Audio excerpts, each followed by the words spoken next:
اولا منورنا وشوشه دايما الموجوده معانا. منورني.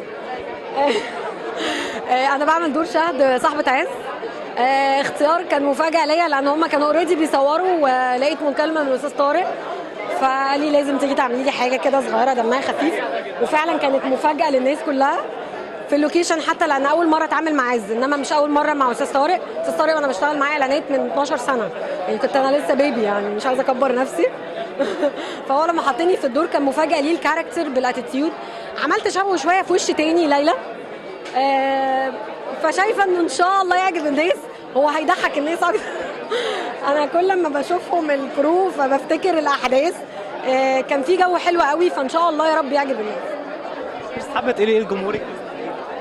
اقول لجمهوري يا رب اكون تحت يعني عند حسن ظنكم في الفتره الجايه، ويا رب يكون شغل رمضان عجبكم، وان شاء الله بعد رمضان هتلاقوني في حاجات كويسه قوي ومفاجآت كتير.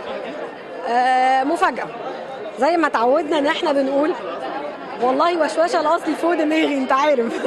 بس هي الفكره كلها ان انا ما اقدرش اتكلم عن عمل، حتى دوري في يعني شهد اللي هو في الفيلم استاذ طارق منعنا تماما ان احنا نتكلم. بس ان شاء الله بعد نجاح الفيلم هتشوف حاجه كويسه قوي، بعد اسرار وبعد الصياد هتشوف حاجات كويسه.